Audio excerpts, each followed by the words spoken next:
안녕하세요. 오늘도 사연살롱을 찾아주셔서 감사합니다. 나름 혼자 행복하게 잘 살고 있는 30대 돌싱 여성이에요. 행복의 기준은 사람마다 다 다르잖아요. 누군가는 돈이 많으면 행복하다고 하고, 또 누군가는 세상 만사 걱정 없이 살면 그게 행복이라고 하고, 저는요, 예전 말도 안 되는 결혼 생활에 비해 불행하지 않으면 그게 언제고 항상 행복하다고 여기며 살고 있어요. 그만큼 저의 결혼 생활은 저에게 상처뿐인 불행하기만 한 시간이어서 이혼하고 난 직후엔 누가 궁금해하며 물어봐도 제 이야기를 하고 싶지 않았어요. 시간이 약이라는 말이 맞는지 지금은 편안하고 행복하게 살고 있으니 한 번은 저의 지나온 시간들을 되돌아보고 싶더라고요. 저는 감사하게도 제법 경제적으로 여유가 있는 집에 외동딸로 태어났어요. 엄마는 몸이 많이 약하셔서 저 하나를 겨우 죽을 고생을 다하며 낳으셨고, 아빠는 자식도 좋지만 자신의 아내의 건강이 너무 걱정되어 자식은 저 하나면 된다고 하셔서 저는 형제 없이 쭉 외동으로 크게 되었어요. 그래서 철 모르고 갖고 싶은 것은 다 갖고 하고 싶은 일은 다 하며 어린 시절을 보낼 수 있었고요. 저희 부모님은 건강하고 공부만 열심히 하면 그 나머지는 무엇이든 다 괜찮다고 하시는 분들이라 저는 대학 졸업할 때까지 풍족하게 누릴 것을 다 누리고 부모님의 사랑을 한 몸에 받으며 살았어요. 그렇게 아직 세상의 쓴맛을 모르고 살았던 저는 대학교 1학년 때 남편을 처음 만났고 그게 불행으로 가는 첫걸음인 줄도 모른 채 그저 달콤한 첫사랑에 푹 빠져버렸는데요. 지금 생각해보면 사람은 원래 자신과 정반대인 사람에게 끌린다고 하잖아요. 남편이 저와는 다른 사람이라 마음이 끌렸던 것 같아요. 저는 서울에서 나고 자라 대학과 직장도 모두 서울에서 다닌 사람인데 남편은 지방 출신으로 소위 시골에서 태어난 사람이었어요. 남편 말에 의하면 먹고 사는 것이 더 중요했던 시부모님은 남편에게 그다지 바라는 것이 없었다고 하더라고요. 워낙 없는 것이 많았던 자신의 환경 탓에 남편은 그냥 공부를 취미삼아 했다고 했어요. 저로서는 정말이지 상상도 할 수 없는 일인데 말이에요. 남편은 백과사전을 만화책처럼 재미로 읽었고 또 몇 번이고 반복해서 읽다 보니 어릴 때부터 박학다식하기로 유명했다고요. 또 공부도 잘했던 남편은 그 지방에서 나름 큰 도시에 있는 고등학교에 진학을 했고 공부 욕심과 성공하고 싶은 욕심이 커서 열심히 노력한 끝에 서울로 대학을 오게 된 케이스였어요. 그에 반해 저는 학원도 다니고 부모님이 실력 좋다는 과외 선생님도 붙여주셔서 편하게 공부한 케이스였거든요. 당시 같은 과 동기로서 남편의 살아온 이야기를 들으면 마치 드라마를 보는 것처럼 저에겐 신선한 충격이었죠. 그러면서 어쩐지 나이는 같지만 남편이 저보다 훨씬 어른스럽다고 느껴지더군요. 어떤 시련이 와도 남편이라면 자신의 힘으로 충분히 극복해 나갈 수 있겠다는 이상한 동경심도 들었어요. 게다가 남편은 그 특유의 순박함이 있었는데요. 외모가 꽤나 훌륭했기 때문에 주변에 그걸 또 매력이라며 좋아하는 여자 동기들이 많았죠. 남편이 인기가 많다 보니 어쩐지 거리감이 느껴졌어요. 먼저 저에게 호감을 느끼며 다가와 저희는 학교에서 유명한 캠퍼스 커플이 되었어요. 나중에 남편에게 그 좋다는 여자들을 마다하고 저를 좋아하게 된 계기를 물어본 적이 있었는데요. 남편은 저에게 수줍은 미소를 보이며 이렇게 말하더군요. 자기는 어쩐지 고생이라고는 하나도 모르는 애기씨 같았어. 난 하도 혼자 고생을 해서 그런지 깍쟁이 같은 자기가 좋더라. 저는 남편의 말이 처음엔 이해가 가지 않았어요. 그래서 칭찬인지 욕인지 모르겠다고 했죠. 어쨌든 남편 역시 자신과 정반대인 저에게 끌려 호감을 갖게 된 것쯤으로 이해했어요. 그렇게 저희는 대학교 2학년 때까지 캠퍼스 커플로 사귀었고, 남편이 군대에 갔을 때도 저는 고무신을 거꾸로 신지 않고 남편을 기다렸어요. 그리고 제가 먼저 대학을 졸업해 우리나라에서 나름 유명한 대기업에 들어갔을 때도 복학생인 남편을 지원하며 연애를 이어갔습니다. 크고 작은 다툼은 있었지만 꽤 긴 연애를 이어갔어요. 남편은 저보다 2년 반이 지나 대학을 졸업했는데 남편 역시 학업 성적과 토익 점수가 좋았기 때문에 제가 다니고 있던 대기업에 신입사원으로 지원을 했고 단번에 합격하면서 저희는 대학에 이어 같은 회사에 다니는 사내 커플이 되었는데요. 이쯤 되니 같은 대학 출신 친구들도 그렇고 회사 사람들은 당연하게 저와 남편이 곧 결혼을 할 거라고 전망했어요. 심지어 저와 남편도 그렇게 생각했고요. 그래서 저는 직장에 다니면서 나름 결혼 자금을 모으기 시작했죠. 사회초년생이었지만 대기업이라 다른 사람들에 비해 월급을 꽤 받았던 저는 회사에 입사한 지 3년 만에 상당히 많은 돈을 모을 수 있었어요. 게다가 풍족했던 저희 친정은 제가 직장을 다녀도 저에게 생활비나 그 어떤 돈도 괜찮다고 받지 않으셨거든요. 그래서 그리 어렵지 않게 돈을 모을 수 있었는데요. 남편은 저에겐 말을 하지 않았지만 저와는 완전히 다르게 살고 있었더라고요. 일단 남편은 월급을 받으면 거의 절반을 자기 집에 보냈고 혼자 원룸에서 생활하고 있었기에 월세며 생활비로 지출이 있었던 탓에 돈을 모으는 일이 쉽지 않았다고 했어요. 그리고 또 설상가상으로 무슨 경조사가 있으면 남편의 집에선 남편에게 추가로 돈을 달라고 하셨고 남편은 가족이라 어쩔 수 없이 달라는 족족 집에 돈을 보냈다고 하더군요.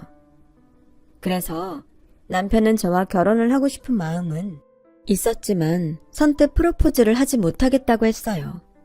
저는 남편의 모든 사정을 알고 솔직히 조금 망설여지기도 했었어요. 만나온 시간과 또 남편이란 사람 그 자체를 사랑했기 때문에 제가 먼저 괜찮다고 결혼을 하자고 프로포즈를 했어요.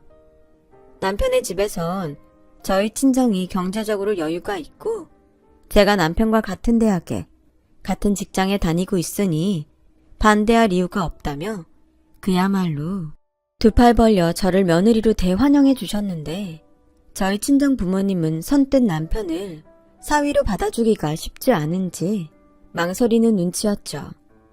하지만 끝내 당신들의 딸이 좋다는 사람을 끝까지 반대하지 못하셔서 저희 부모님은 감사하고 또 죄송하게도 힘든 남편의 처지를 배려해 신혼집까지 대신 마련해 주시며 저희의 결혼을 도와주셨어요. 나는 많은 걸 바라지 않네. 자네가 우리 혜진이 아껴주고 위해주고 살면 그걸로 돼. 할 수 있겠나? 물론이죠, 아버님. 저에게 혜진이 넘치게 과분한 사람이에요. 이런 딸을 부족한 저한테 보내주시는 건데 제가 당연히 평생 아끼고 사랑해야죠. 저 믿어주세요, 아버님. 그리고 장모님. 제가 아들 같은 든든한 사위가 되겠습니다. 저 정말 잘할게요. 말만 들어도 든든하네. 그래, 난 평생 아들이 없이 딸만 키워서 아들이 있으면 어떤 느낌일까 궁금하고 부러웠는데 우리 정서방이 아들 노릇 해주면 나야 고맙지. 나도 다른 거 하나 바라는 거 없으니까 둘이 재미나게 행복하게 살아. 엄마는 정말 그거 하나면 충분해.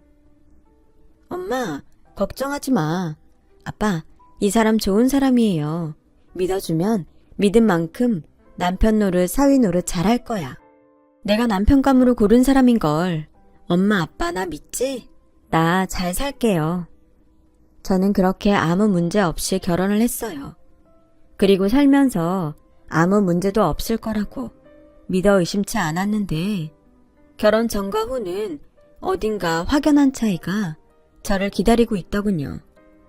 시댁은 지방에서 농사일을 하고 있었거든요. 나름 유통회사를 운영하고 있었어요. 그래서 처음엔 남편에게 꼬박꼬박 생활비를 받으시는 게 영 이상하긴 했어요. 그래서 궁금했죠. 근데 어머님이 하시는 말씀이 말이 사업이지 그냥 조그만 구멍가게야. 손해 안 보면 다행이라니까. 그래서 준식이가 보내던 돈은 계속 보내줬으면 좋겠는데 설마 생활비 보내는 거 반대하는 건 아니지? 우리도 그 돈 없으면 살기가 힘들어서 뭐 남들은 며느리도 봤으니 더 줄 수도 있지 않냐고 하는데 난 그것까지는 바라지도 않아. 그냥 주던 대로 주기만 해라. 아, 네. 저는 이렇게까지 말하는 시어머니에게 차마 안 된다는 말을 하지 못해 알겠다고 대답했어요. 원래 안 받다가 달라는 것도 아니고 받던 걸 계속 달라는 건데 제가 거기서 안 된다는 말은 할 수 없었어요. 그래서 남편에게 매달 드리던 대로 드리라고 말했고 저희 부부는 자연스럽게 각자 수입을 각자 관리하며 생활비로 반반씩 내놓는 생활을 하게 되었는데요. 이게 말이 반반이지. 남편의 사정을 제가 아니까 부족한 생활비나 필요한 것들은 당연히 제가 더 내고 살았어요. 결혼하고 1년이 지나자 남편이 저에게 이런 말을 하더라고요. 자기야, 미안한데 내가 생활비 주는 거 돈 액수를 좀 줄이면 안 될까? 왜? 그게 집에서 자꾸 돈을 더 달라고 하셔서 우리 생활비로 50만 원 주면 나 점심값도 빠듯해서. 이미 줄여준 거잖아. 뭐 얼마나 드리길래 점심값 내는 걸 힘들어해. 요즘 아버지 사업이 많이 힘든가 봐. 자꾸 전화하셔서 직장인 대출은 좀 싸지 않냐고 물으시고. 그렇게 힘드시면 사업을 안 하시는 게 더 나을 텐데 전에 어머님도 손해 안 보면 다행이라고 하셨고. 사업이라는 게 그런가 봐. 접고 싶어도 워낙 손해가 크니까 어쩔 수 없이 돈 까먹으면서 하는 것 같아. 자기 그동안 힘들었겠네. 알았어. 생활비는 앞으로 내가 알아서 할게. 고마워. 그리고 미안해. 내가 연봉 오르면 그땐 다시 생활비 줄게. 그러니까 처갓집에는 아무 말 하지 마라. 내가 너무 죄송해서. 알겠어. 부부끼리인데 뭐. 그나저나 아버님 사업이 잘 풀려야 할 텐데 걱정이네. 언제까지 자기가 그 돈 다 댈 순 없잖아. 우리 2세 계획도 세워야 하고. 그러게. 남편은 저에게 고마워하기도 하고 미안해하기도 하며 한숨을 쉬었어요. 그때까지는 제가 여유가 있어 그런지 남편의 그런 모습이 측은하게만 느껴졌는데요. 그 일이 있고부터 맞이한 명절에 저는 시어머니에게 이런 소리를 듣게 되어 황당한 일이 있었어요. 얘, 내 말 좀 들어봐. 내가 정말 성질이 나서. 어머님, 왜 그러세요? 무슨 일 있으셨어요? 글쎄, 내 친구들이 가만히 있는데 염장을 지르잖아. 지네들 며느리는 뭘 그렇게 잘한지. 생일이다 명절이다 하면 수백만 원씩 용돈으로 보내고 또 가방이며 옷이며 그렇게 선물을 한다더라. 나는 뭐 며느리가 없나? 아주 잘난 척을 그렇게 해. 정말 자존심 상해서 내가 밥이 목구멍에 넘어가지를 않는다니까. 저는 그때 알았어요. 대놓고 뭐라고 하지 못하니 별 희한한 방법으로 저에게 당신이 바라는 것들을 돌려 말하고 있다는 것을요. 시아버지는 사업 자금이 없어 그렇게 동동거린다는데 시어머니는 당신 필요한 것을 사고 싶어 안달이라니. 저는 이해도 가지 않고 시어머니가 이상해서 표정 관리가 어려웠어요. 그런데 시어머니는 당신의 말에 제가 별 반응이 없어 보이자 급기야 넘지 말아야 할 선을 넘더군요. 그 일을 시작으로 저는 시댁과 좋지 못한 사이가 되어버렸는데요.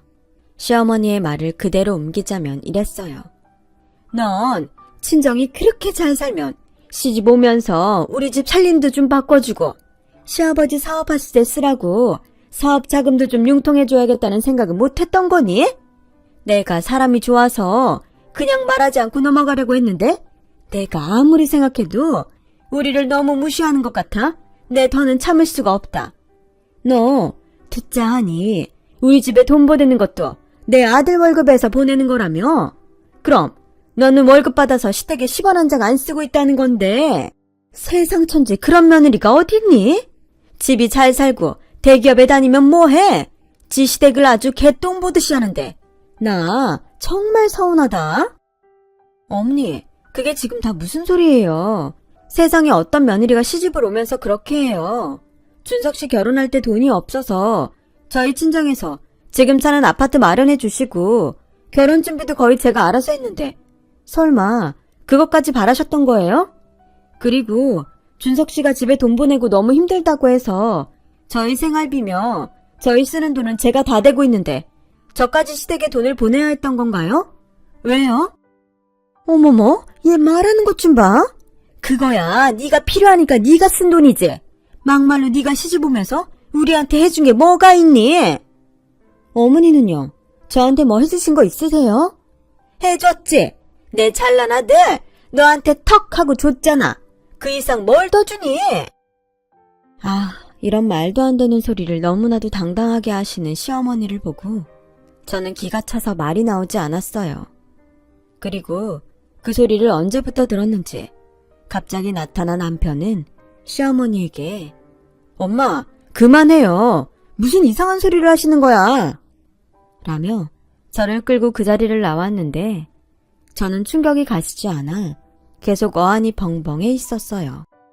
그렇게 명절 중 이틀을 시댁에 있는데 시어머니는 계속 저에게 눈치를 주셨고 저 역시 화가 나서 나를 세우고 있다 보니 그 이틀 동안 스트레스를 얼마나 받았는지 밥도 제대로 넘기지 못하고 잠도 제대로 자지 못해 하루빨리 집으로 올라가고 싶은 마음뿐이었어요.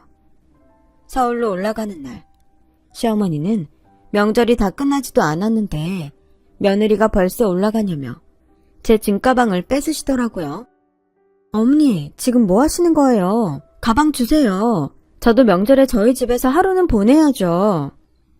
엎어지면 코앞에 살면서 무슨 명절까지 친정 타령이니? 원래 며느리는 시집 오면 출가 외인인 거야. 니네 집은 명절 끝나고 주말에 가면 되잖아. 나도 내 아들 하루 더 있다 보내고 싶다.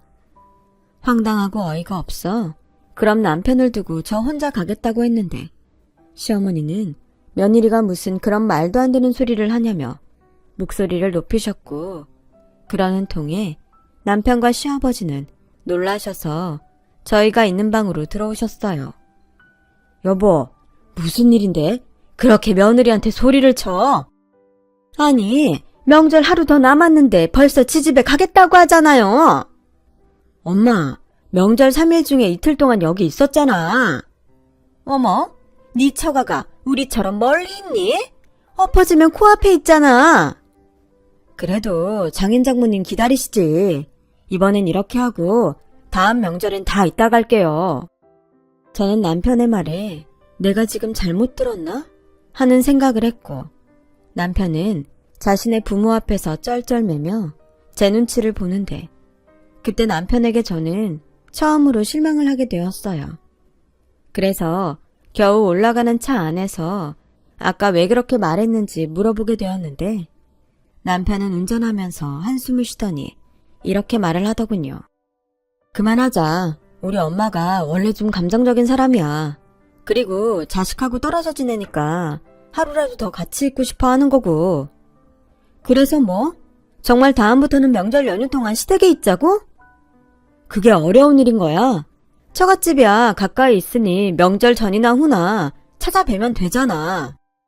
그럼 우리 엄마 아빠는 명절 동안 자식 얼굴도 못 보고 자식 없는 사람들처럼 그렇게 연휴를 보내야 한다는 거야? 평생? 뭘 또 그렇게 흥분을 해. 평상시에 잘하면 되잖아.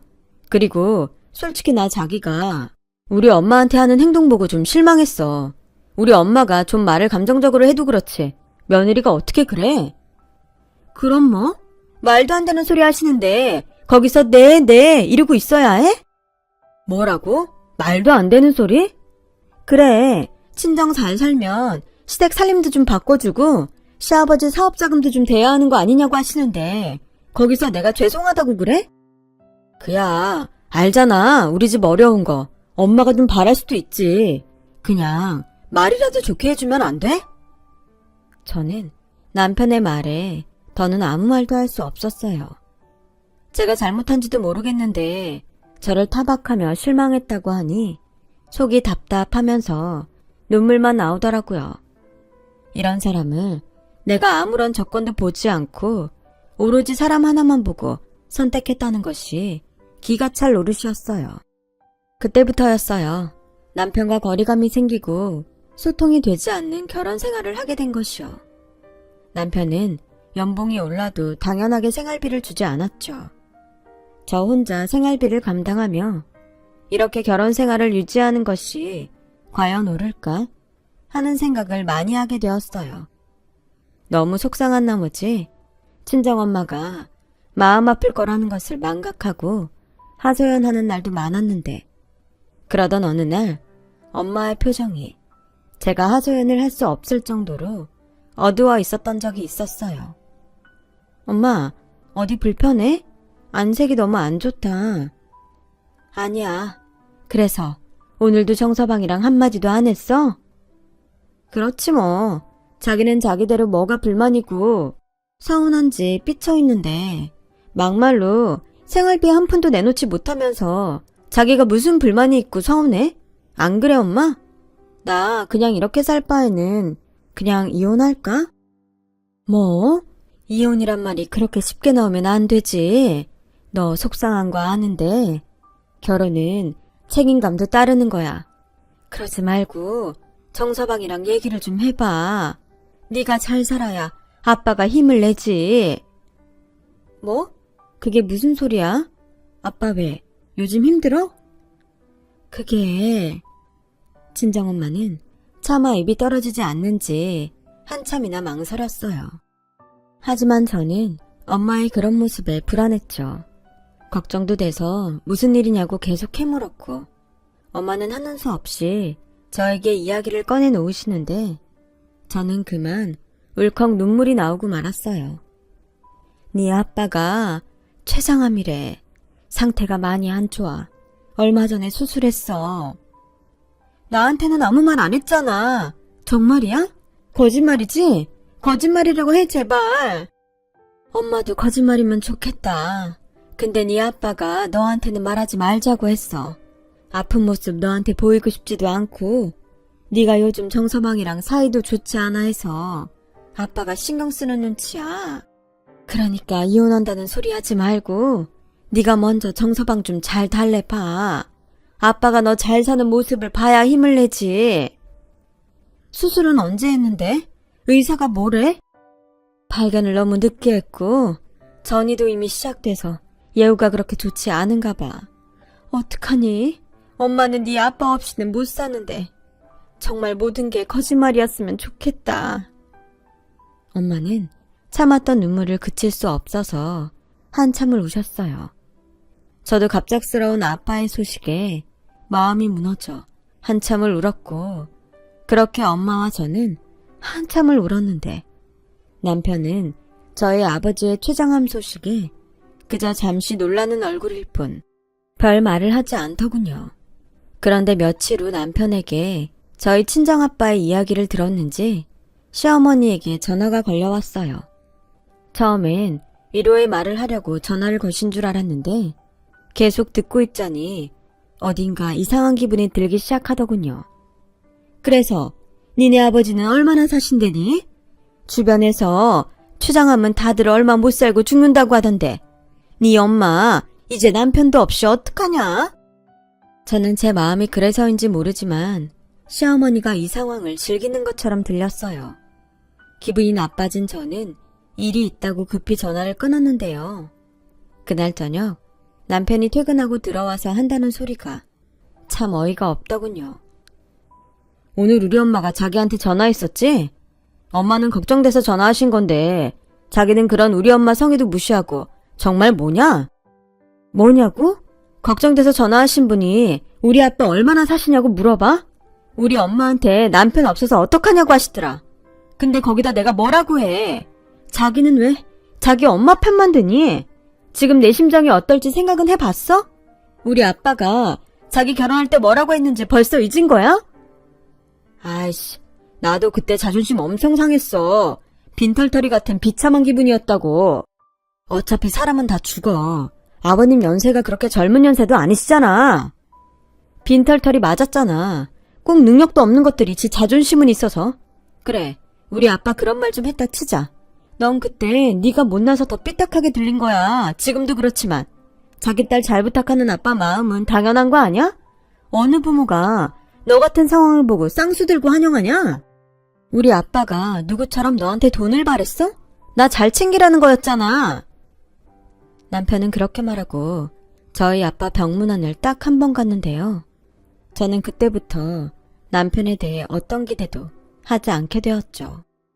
오로지 저희 부모님을 챙기는 일에만 몰두하며 시간을 보냈습니다.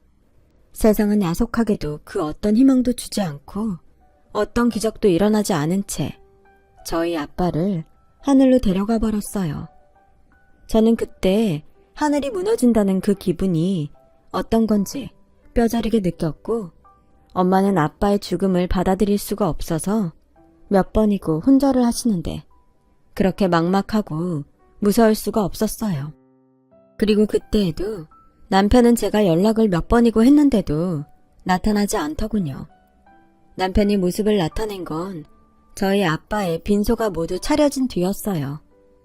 그저 아무 말 없이 마치 손님처럼 앉아있는 남편을 보며 저는 우리가 가족이 맞는지 부부가 맞는지 의심할 수밖에 없었고, 다음 날 소식을 전해들은 시부모님이 저희 아빠 장례식장을 찾으셨어요. 아가, 힘들지? 안 싸더니 얼마나 상심이 크시겠니? 네, 아버님. 그래도 힘들게 투병 생활은 하지 않은 게 어디예요. 나이도 있고 그렇게 오래 아프지도 않으셨으니 호상이지 뭐. 여보, 그 입 좀. 알았어요. 난 그냥 위로한 건데. 저는 이 순간에도 호상이라며 깐족거리는 시어머니를 보며 절로 인상이 찌푸려지더군요. 남편은 자기네 식구들이 왔다며 신나서 이것저것 먹을 것을 나르며 챙기는데 시어머니가 인상을 팍 구기며 여기 음식 맛이 영 별로네 라고 하는 목소리가 또렷하게 제 귀에 들렸어요.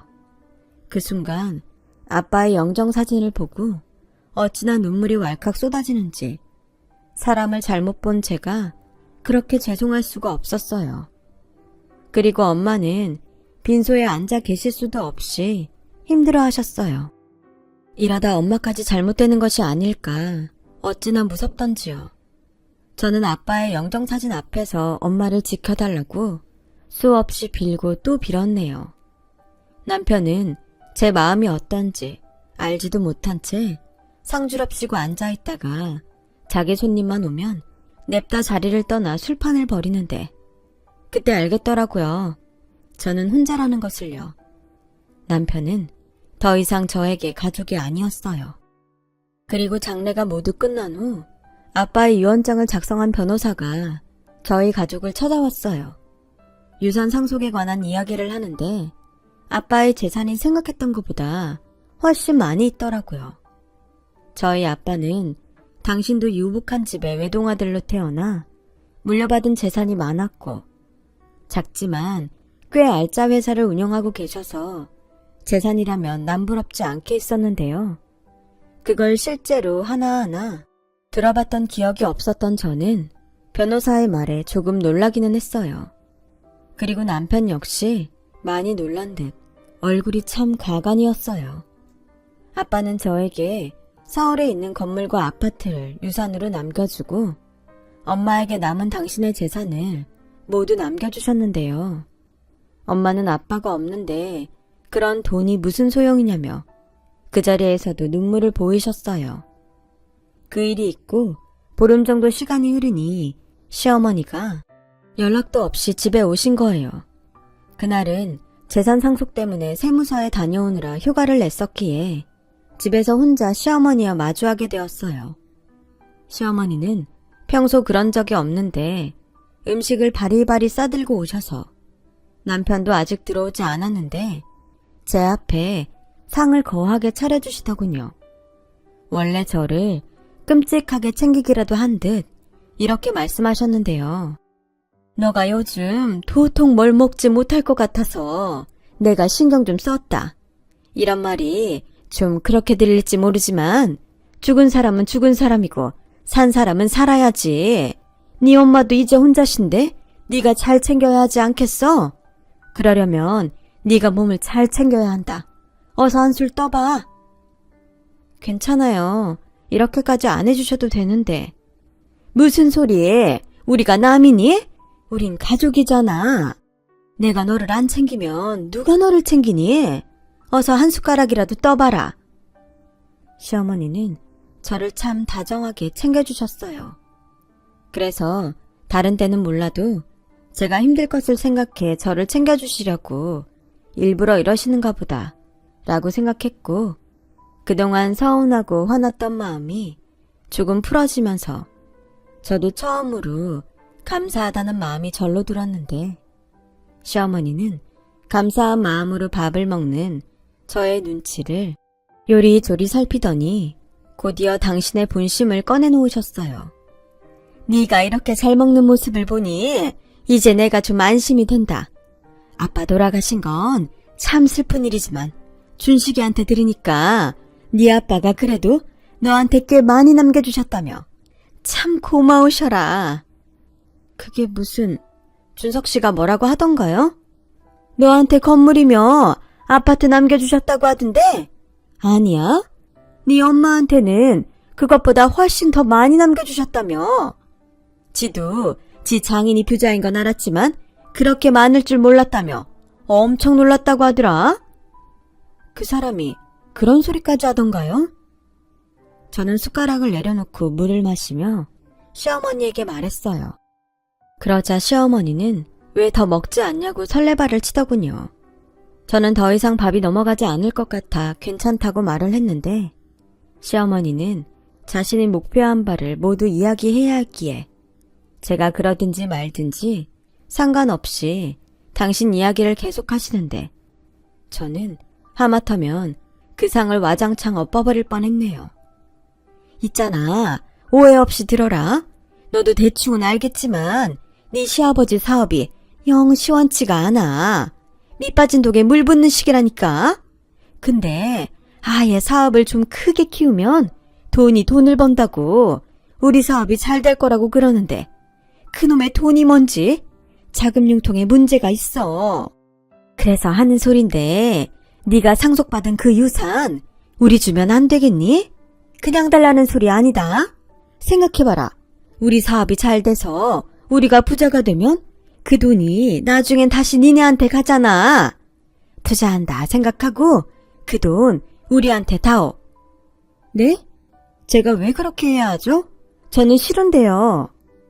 뭐라고? 넌 어쩌면 시애미가 힘들게 이야기하는데 초장에 싫다는 소리를 할 수가 있니? 너도 참 염치가 없다. 우린 가족인데 돈 앞에 가족이고 뭐고 없는 거야. 너 참 매정하다. 막말로 가족끼리 네 거 내 거가 어딨니? 네 돈이 우리 돈이고 우리 돈이 네 돈이지. 너도 참 그래. 우리 사정 뻔히 알면 네가 먼저 알아서 제가 좀 돕겠다고 나서야지. 어떻게 된 게 너는 한 번을 고분고분한 맛이 없어. 그러니 내 아들도 너한테 질렸다는 소리를 하지. 너 남편 사랑 없이 평생 외롭게 살고 싶어? 남편 사랑이요? 그게 뭔데요? 어머님 아들 저한테 결혼하고 그런 거 준 적 없는데요. 제가 아버님 사업에 제가 받은 유산을 주면 갑자기 저를 막 사랑한대요. 웃기지 말라고 하세요.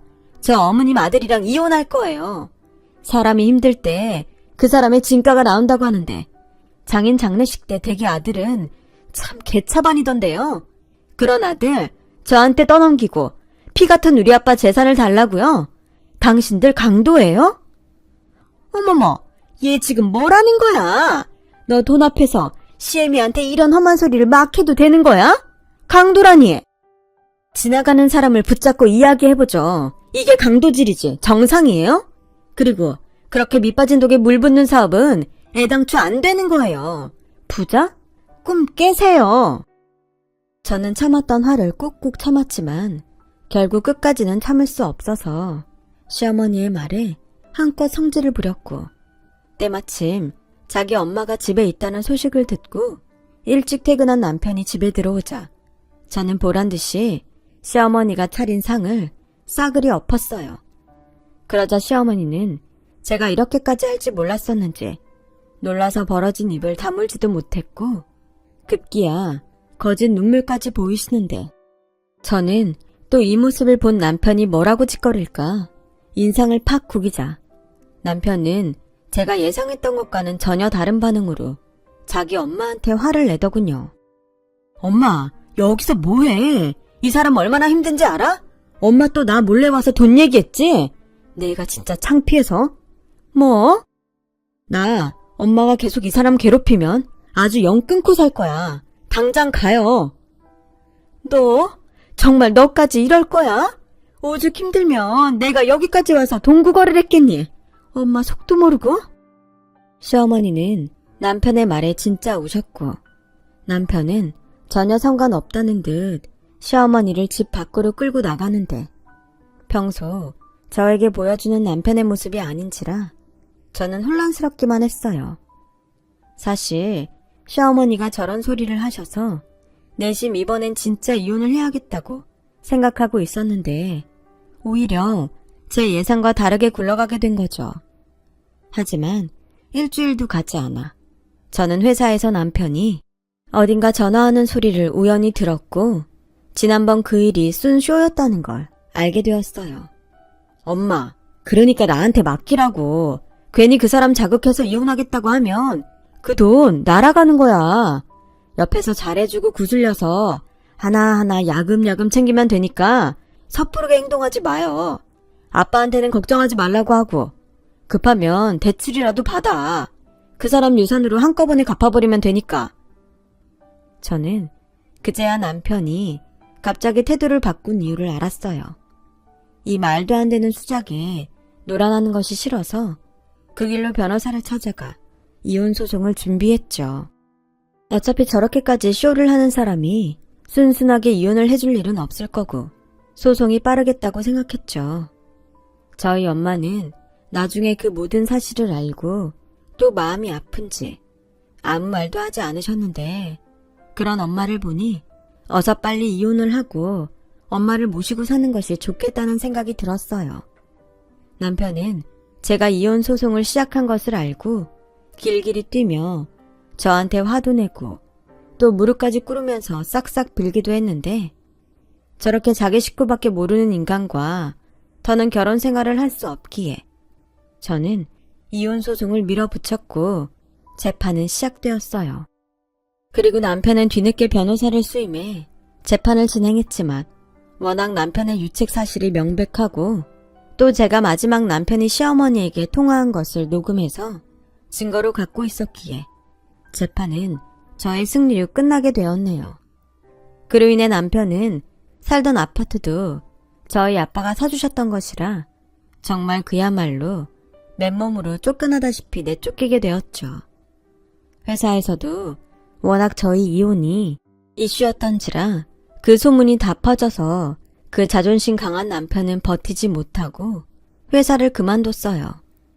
시부모님은 두 분이 동시에 저희 아빠 유산을 생각하고 풀로 대출을 땡겨와 본인 사업에 투자하는 바람에 빚더미에 앉은 것은 물론이고 사업도 부도가 나버렸는데 한동안 시어머니는 저에게 전화를 하셔서 모든 것이 저 때문이라며 악다구니를 하는 날도 있었어요. 저는 그럴 때면 오히려 큰 소리로 시어머니에게 저기요, 이거 녹음하고 있고요. 그게 왜 저 때문인가요? 본인들이 남의 것에 눈독 들이다 그렇게 된 거죠. 어디 법으로 더 끝까지 가볼까요? 라고 더 큰 악다구니를 치니 시어머니는 저의 엄포에 전화를 뚝 끊으시고는 그 뒤로는 그 어떤 연락도 하지 않으셨어요. 그리고 저는 이혼을 준비하면서부터 쭉 친정엄마와 함께 살았는데요. 2년 전 엄마가 이젠 서울이 아닌 시골에서 자연과 함께 살고 싶다고 하셔서 함께 귀촌을 알아보고 있던 중 때마침 엄마에게 이야기를 들은 제주도에 사는 이모가 저까지 올 필요 없고 엄마를 제주도에 살게 하면 어떻겠냐고 하셔서 지금은 엄마와 떨어져 지내고 있어요.